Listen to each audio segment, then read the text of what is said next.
الرياضة عقلية البطل. في الرياضة الكل بيصدق إن الموهبة هي الأساس، وخصوصا الخبراء. أصل الرياضة هي اللي طلعت مصطلح الرياضي الطبيعي، يعني اللي باين عليه من غير مجهود إنه رياضي، شكله رياضي وحركته رياضية وكل حاجة فيه بتقول إنه كده من غير ما يتعب. علشان كده المدربين والكشافين بيدوروا على النوع ده، والفرق مستعدة تدفع أرقام خيالية علشان تجيبه. بيلي كان بالظبط من النوع ده، الكل كان بيقول عليه إن هيبقى بيب روث الجديد، بس كان ناقصه حاجة واحدة: عقلية البطل أو المايند سيت بتاعت البطل. مايكل لويس حكالنا عن بيلي وهو في تانية ثانوي. كان أعلى هداف في فريق السلة، كابتن فريق الكورة، وأفضل ضارب في البيسبول بنسبة 500 في دوري من أصعب الدوريات. موهبته كانت حقيقية فعلا، بس أول ما كان بيغلط كان بيدور على أي حاجة يكسرها. الموضوع ما كانش بالنسبة له إنه مش بيحب الخسارة، لأ، ده كان كأنه مش عارف يعني إيه يخسر أصلا. ولما بدأ يتنقل من الدوري الصغير للكبير الدنيا بقت أصعب. كل مرة بيجي يضرب فيها كانت بالنسبة له مصدر رعب، كل محاولة فاشلة كانت بتكسره أكتر. وكان في كشاف بيقول هو كان شايف إنه المفروض ما يغلطش أبدا. الكلام ده مألوف، صح كده؟ طيب هل هو حاول يشتغل على نفسه؟ لأ، لأنه كان عايش في عقلية ثابتة. من وجهة نظره الموهوب الطبيعي مش محتاج يتعب، التعب ده للناس الأقل منه. الموهبة الطبيعية مش بتتطلب مساعدة، لأن ده ضعف، والطبيعي مش بيقعد يحلل مشاكله ولا بيتدرب على تحسينها. فكرة إن ممكن يكون عنده عيب دي كانت مرعبة. هو كده اتحبس في عقلية ثابتة. موهبته الكبيرة كانت فخ. بيلي كلاعب عمره ما خرج منها، بس بيلي كمدير ناجح خرج منها ونجح جدا. كان في لاعب تاني معاه في نفس الفرق اسمه ليني دايكسترا. ليني دايكسترا ده ما كانش عنده حتى ربع موهبة بيلي، لكن بيلي كان بيتفرج عليه بانبهار. قال لنا بعد كده انه ما كانش عنده اي مفهوم للفشل، وانا كنت على العكس تماما. وهو بيتفرج ويسمع ويفكر بدأ يفهم ان العقلية اهم من الموهبة. وبعد شوية لما بدأ يشتغل بطريقة جديدة تماما في الإدارة والكشف اقتنع ان الفوز في البيسبول بيعتمد على طريقة اللعب مش بس على الموهبة. بالعقلية دي بيلي كمدير عام لأوكلاند أثليتكس سنة 2002 قاد الفريق، والفريق فاز مرات كتيرة جدا وصلت ل103، وفازوا ببطولة القسم، وكانوا قريبين من كسر الرقم القياسي عشان عدد الانتصارات المتتالية. والفريق كان تاني أقل ميزانية في الدوري، ما اشتروش نجوم، دول اشتروا عقلية. فكرة اللاعب الطبيعي. القدرات الجسدية مش زي القدرات العقلية لأنها باينة، الطول والجسم والمرونة كل دي مظاهر واضحة، والتدريب كمان بيبان. فالمفروض الناس تبطل تصدق إن النجاح بيجي بس من الطبيعي. المفروض يشوفوا ناس زي ماجسي اللي طوله 160 سنتي وكان بيلعب في الدوج فلوتي، يعني كلاعب كرة القدم القصير، أو بيت جراي اللي كان بإيد واحدة ولعب في الدوري الكبير، أو بين هوجن واحد من أعظم لاعبي الجولف رغم إنه ما كانش عنده أي مرونة في الحركة، أو جليد كوننهاجم اللي رجله كانت تعبانة، أو لاري بيرد اللي كان بطيء. وفي نفس الوقت كان في ناس كان شكلها أو قدراتها ضعيفة ونجحت، وناس كان شكلها مثالي وفشلت. ده لوحده كفيل يفهم الناس. بس لأ، في الملاكمة الخبراء كانوا بيعتمدوا على مقاييس زي حجم القبضة وطول الذراع واتساع الصدر والوزن علشان يحددوا اللاعب الطبيعي.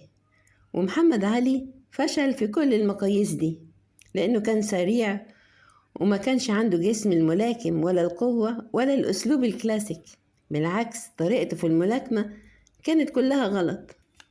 ما كانش بيصد الضربات بدراعه، بيضرب بشكل متتابع زي الهواة، سايب فكه مكشوف، وكان بيرجع بجسمه لورا علشان يهرب من الضربات.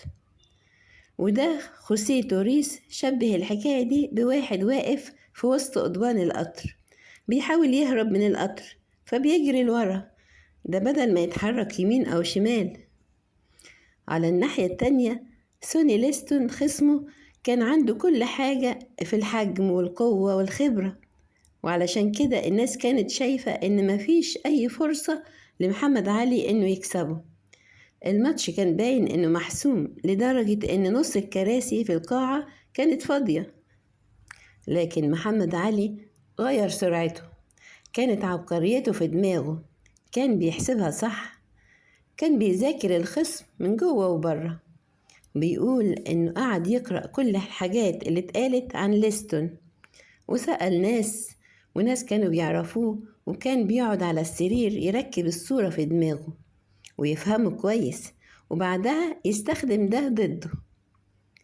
طيب ليه محمد علي كان بيبان كأنه مجنون قبل كل ماتش؟ علشان الخصم ما يشوفش الضربة جاية منين. زي ما قال ليستون، كان لازم يصدق إني مجنون، إني ممكن أعمل أي حاجة، ما يشوفش مني غير لساني، وده اللي كنت عايزه يشوفه. اتحرك زي الفراشة واضرب زي النحلة، ايدك مش هتلمس اللي عينيك مش شايفاه. انتصاره على ليستون بقى جزء من تاريخ الملاكمة. مدير ملاكمة كبير قال عنه انه كان غريب في كل حاجة، كل حاجة بيعملها في الماتش كانت غلط، بس دماغه كانت دايما شغالة صح. وضرب بإيده على دماغه كده وقال الانتصارات بتيجي من هنا مش من العضلات. وبرغم كل ده الناس مغيرتش رأيها.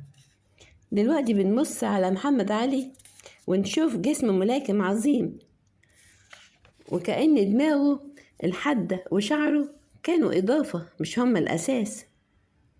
ولسه مش قادرين نفهم إزاي الناس ساعتها ما شافوش كل ده. مايكل جوردن ما كانش طبيعي برضه، كان أكتر رياضي بيشتغل على نفسه في التاريخ كله تقريبا. كلنا عارفين إنه اتفصل من فريق المدرسة، وبنضحك دلوقتي على المدرب اللي عمل كده، وما اختارتهوش الجامعة اللي كان عايز يلعب فيها. وكلنا عارفين إنه أعظم لاعب سلة، وبنشوف كل ده كأنه غباء دلوقتي، وبنفتكر إن ده كان لازم يكون واضح من البداية، بس وقتها كان مجرد شاب اسمه مايكل.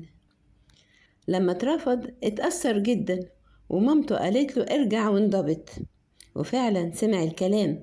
كان بيصحى الساعة 6 الصبح يتمرن قبل المدرسة، ولما دخل جامعة كان بيشتغل على نقاط ضعفه، الدفاع والسيطرة على الكورة والتسديد. المدرب استغرب جدا من كمية الجهد اللي بيبذله. مرة بعد آخر ماتش خسره قعد يتمرن بالساعات، كان بيجهز للموسم اللي بعده. حتى لما بقى نجم التمرين فضل جزء من يومه. مساعد مدرب شيكاغو وصفه بأنه عبقري بيحب يطور عبقريته طول الوقت. من وجهة نظره النجاح جاي من الدماغ، وكان بيقول الصلابة الذهنية والقلب أقوى بكتير من أي ميزة جسدية. دايما كنت بقول كده وبؤمن بيه، لكن الناس مش كده، هما بيبصوا على جسمه وبيفتكروا إن ده هو السبب في نجاحه مش عقليته. بيب روس، إيه حكاية بيب روس؟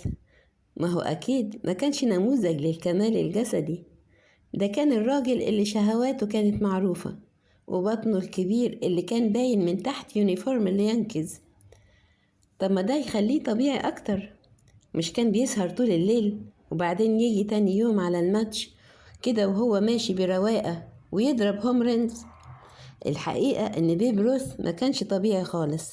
في بداية مشواره الاحترافي ما كانش بيضرب الكرة كويس، كان عنده قوة كبيرة جاية من إنه بيحط كل كيانه في كل مرة يتدرب فيها. لما الكرة كانت بتيجي معاه المنظر كان بيخطف الأنفاس، بس كان مش ثابت في مستواه. صحيح إنه كان ممكن يشرب كميات خرافية من الكحول، وكان بياكل كميات مش معقولة من الأكل. يعني بعد وجبة ضخمة كان ممكن ياكل واحدة أو أكتر من الفطاير كاملة التحلية، لكن كان برضو بيعرف يلتزم لما يكون محتاج. كان مرة في شتاء وكان بيقضي الموسم كله في الجيم علشان يظبط لياقته. والحقيقة بعد موسم 1925 واللي الناس افتكروا إنه خلاص ما بقاش ينفع، قرر إنه يلتزم ويرجع فورمته، ونجح في الكلام ده.